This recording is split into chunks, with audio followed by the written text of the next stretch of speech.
Hello students, welcome back to the channel Dinesh sir. इस video में बात करेंगे क्या सच में 23 नवंबर से स्कूल कॉलेजेस खोले जाएंगे। जो स्कूल पिछले 7-8 महीनों से बंद पड़ा है कब शुरू होगा।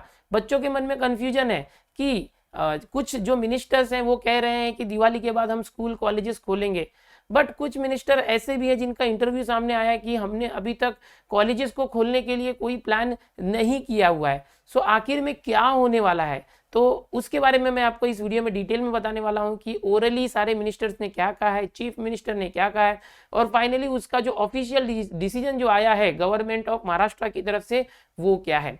तो जो स्कूल और कॉलेजेस है पूरे महाराष्ट्र में दो कैटेगरी में बटे हुए हैं। एक तो स्कूल एजुकेशन जो अप टू 12th होता है, जिसके जो एजुकेशन मिनिस्टर है श्रीमती वर्षा गायकवाड़ मैडम जी, जो आप स्क्रीन पर यहाँ पर देख रहे हैं, ये 12th तक के जो डिसीजन है इनके हाथों में होते हैं।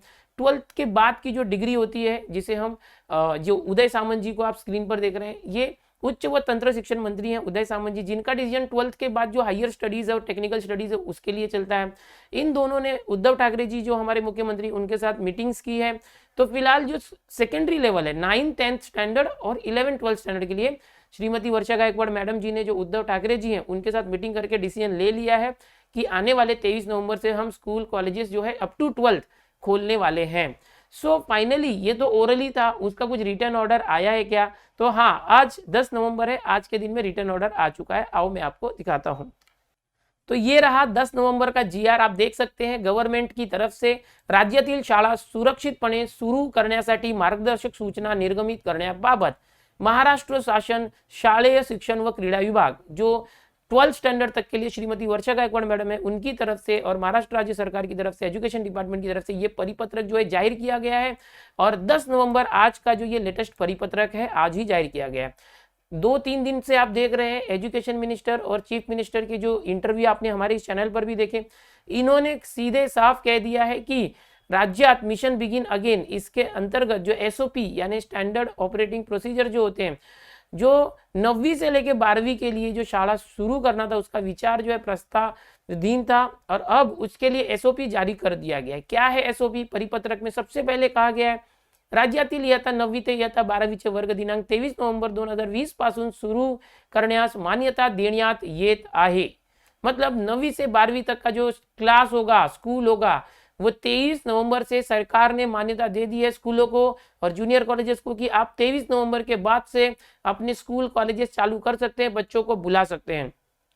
स्कूल कॉलेजेस के साथ साथ उन्होंने वसतिगृह यानी हॉस्टल्स, आश्रमशाळा और विशेषतः आंतरराष्ट्रीय विद्यार्थ्यांचे वसतिगृह शुरू करण्यास मान्यता देण्यात येत है, ऐसा बोला। यानी हॉस्टल्स और जो आश्रमशाला है, रेसिडेंशियल स्कूल्स होते हैं, वो भी ओपन हो रहे हैं। ओके, लेकिन ये ओपन होने के साथ साथ स्कूल और जो कॉलेजेस हैं अप टू 12 जूनियर कॉलेजेस, उनको जो है बहुत सारी बातों का ध्यान रखना पड़ेगा, जिसके लिए मार्गदर्शक तत्व जारी किए गए हैं, यानी जो एसओपी जारी किए गए हैं। क्या है वो? कि आरोग्य, स्वच्छता और जितने भी सुरक्षा विषयक उपाय योजना है उनके लिए जो परिशिष्ट अ और ब में जो जानकारी दी है उसका पालन करना है। पहली बात तो वो। ओके, अब ये क्या है एसओपी, वो मैं आपको बताने वाला हूँ। यहाँ पर दूसरा पॉइंट देखो, सीधा बोला गया है कि कोविड-19 की वजह से जो स्टूडेंट्स हैं उनको स्कूल और कॉलेज में बुलाने के पहले उनके पेरेंट्स से जो है रिटर्न जो परमिशन लेना होगा, लेखी सम्मति लेनी होगी स्कूल्स और कॉलेजेस को। और दूसरी बात है कि जो स्टूडेंट्स हैं उनके लिए कंपलसरी नहीं होने वाला अटेंडेंस। अगर स्टूडेंट्स नहीं आना चाहते स्कूल कॉलेजेस में, पेरेंट्स नहीं आना जाना चाहते स्कूल कॉलेजेस में, तो कोई बात नहीं होगी। जो स्कूल कॉलेजेस उसको जबरदस्ती नहीं करेंगे, जब तक पेरेंट्स की परमिशन नहीं होगी तब तक वो बच्चे को स्कूल में नहीं लेना है। ओके, इसके लिए जो 15 जून और 29 अक्टूबर का जो परिपत्रक आया था सर्कुलर, उसको फॉलो करने के लिए कहा गया है। तो ये सर्कुलर है। अब एसओपी क्या है? ओके, यानी 23 नवंबर से रिटर्न ऑर्डर आ गया लिखित महाराष्ट्र गवर्नमेंट का कि अब स्कूल कॉलेजेस जो है 12वीं तक के खोल सकते हैं। जो भी स्कूल कॉलेज उनको परमिशन मिल गया है कि आप बच्चों को बुला सकते हैं, लेकिन 12वीं के बाद जो डिग्री होती है उसके लिए उदय सामंत जी ने अभी तक कोई डिसीजन नहीं लिया है डिग्री कॉलेजेस को ओपन करने के लिए। जैसे वो आएगा वो भी मैं आपको बताऊंगा उसके बारे में। अभी यहाँ पर जो अगला है, ये 9 पेज का पूरा एसओपी है सर्कुलर के साथ। परिशिष्ट जैसे आपने देखा अनेक्सर ए बोला जाता है इसको, और एक अनेक्सर बी आया है। इसमें जो रूल्स एंड रेगुलेशन बोले गए, एसओपी बोले गए, जिसको हम मार्गदर्शक तत्व बोलते हैं, उसका फॉलो होना बहुत जरूरी है। क्या क्या कहा गया है सारे स्कूल एंड कॉलेजेस को, जो नियम पालने हैं, क्या क्या फॉलो करना है रूल्स। तो सबसे पहले स्कूल में हाथ धोने के लिए जो फैसिलिटी होनी चाहिए जो होता ही है, बट अभी तो एकदम स्ट्रिक्ट होना चाहिए, उसके साथ सैनिटाइजर्स होने चाहिए, ये सारी चीज़ें, हैंड वॉश होना चाहिए, थर्मोमीटर, थर्मल स्कैनर, गन या पल्स ऑक्सीमीटर, ये सारी चीज़ें जो है होने चाहिए, जंतुनाशक, साबुन, पानी, ये सब स्वच्छता के लिए होना चाहिए। जो स्कूल के लिए ट्रांसपोर्ट व्हीकल्स होते हैं, बसेस होते हैं, उसका जो है सैनिटाइजेशन करना है उसको। ओके, अगर कोई स्कूल, सबसे इंपॉर्टेंट पॉइंट है, बहुत सारे स्कूल जो क्वारंटाइन सेंटर बने हुए हैं, तो अगर कोई स्कूल क्वारंटाइन सेंटर है तो उसे क्वारंटाइन सेंटर ही रहने दिया जाए। उस स्कूल के जो स्टूडेंट्स हैं और टीचर्स हैं उनकी जो है पर्यायी व्यवस्था की जाए नजदीक के स्कूल या कॉलेजेस में। इसके साथ ही बोला गया है कि अगर जो क्वारंटाइन सेंटर है उस स्कूल को कहीं शिफ्ट नहीं कर सकते अगर, तो खुले परिसर में या तो कहीं दूसरी जगह पर स्कूल जो है लेना पड़ेगा। इस तरह से अगर समझो कि कहीं एडजस्ट नहीं हो रहे हैं बच्चे, तो जहां पर क्वारंटाइन सेंटर है वहां की बात हो रही थी। ओके, अभी दूसरा जो पॉइंट है शिक्षकांची कोविड-19 बाबतची चाचणी, यानी कि जो टीचर्स है उनका टेस्ट करना है। स्कूल में टीचर्स आने के पहले 17 से 22 नवंबर 2020, ये 17 से 22 इन 5 दिनों के अंदर जो टीचर्स की RT-PCR टेस्ट करना है। ये जो टेस्ट होता है कोविड के लिए, और जो टीचर्स पॉजिटिव होंगे उनको स्कूल में नहीं आना है जब तक वो निगेटिव ना हो जाए। जो निगेटिव टीचर्स हैं, जो कोविड निगेटिव टीचर्स होंगे जिनको कोरोना नहीं है, ऐसे टीचर्स सारे SOP का पालन करते हुए स्कूल में हाजिर रहेंगे, ये कहा गया है।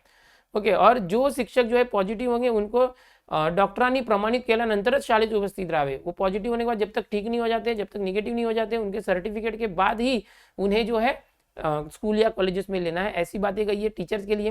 कार्यगत गठित करने, यानी कि टीम वर्क करना है, और उसमें अलग अलग टीम बनाने के लिए कहा गया है। आपातकालीन गट यानी इमरजेंसी टीम, स्वच्छता के लिए टीम, ओके, और शिक्षक विद्यार्थी सभी का जो है टीम बनाना, टीम में काम करना। बैठक व्यवस्था, अब बच्चे बैठेंगे कैसे स्कूल में आएंगे, तो बेंचेस पर वगैरह।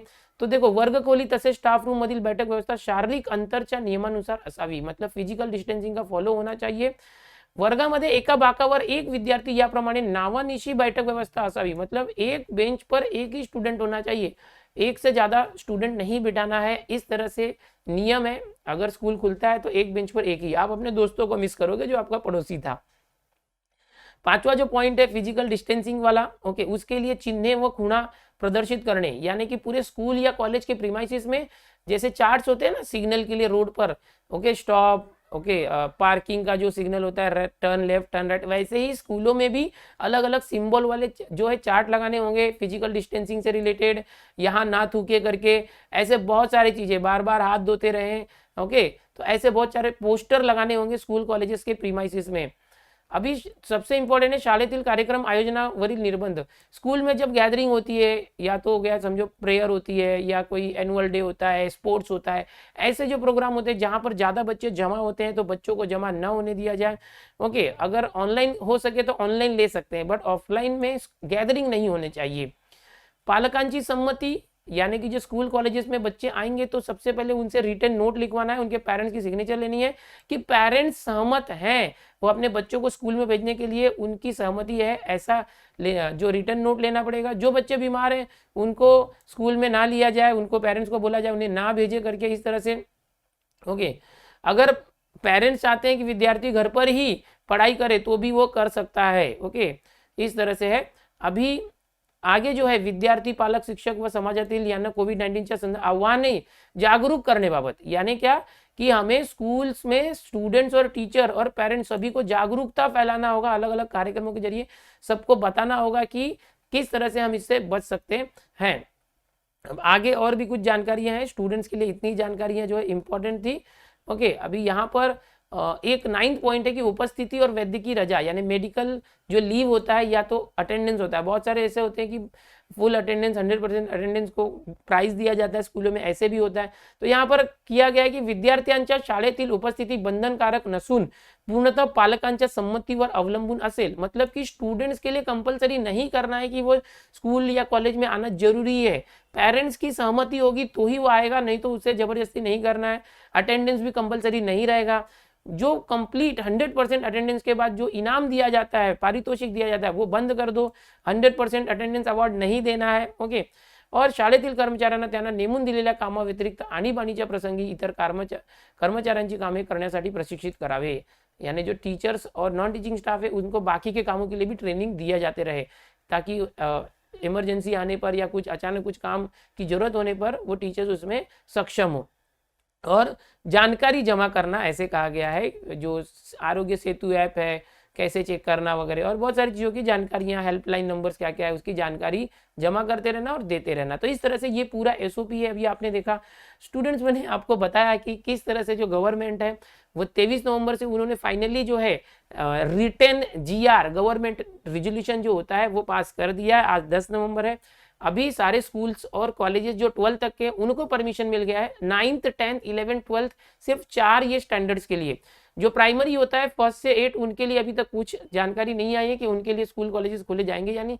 लेकिन 9th 10th 11th 12th को 23 नवंबर के बाद स्कूल्स के ऊपर सौंप दिया गया है कि जो स्कूल्स और कॉलेजेस है 23 नवंबर के बाद लीगल तरीके से अपने स्कूल कॉलेजेस खोल सकते हैं, टीचर्स को बुला सकते हैं, स्टूडेंट्स को बुला सकते हैं, लेकिन अटेंडेंस कंपलसरी नहीं होगा। सारे के सारे जो रूल्स एंड रेगुलेशन अभी यहाँ पर मैंने बताया उसको फॉलो करना होगा। तो ये थी इंपॉर्टेंट जानकारी स्कूल्स और कॉलेजेस को ओपन करने के लिए। स्टूडेंट्स, ऐसी बहुत सारी जो लेटेस्ट अपडेट है, एजुकेशनल अपडेट्स मैं इस चैनल पर लेकर आते रहता हूँ। अगर आप इस चैनल पर पहली बार आए तो चैनल को सब्सक्राइब जरूर कर लो, ताकि आपको ऐसी जानकारियां लगातार मिलते रहे। मिलते हैं अगले वीडियो में। Bye everyone.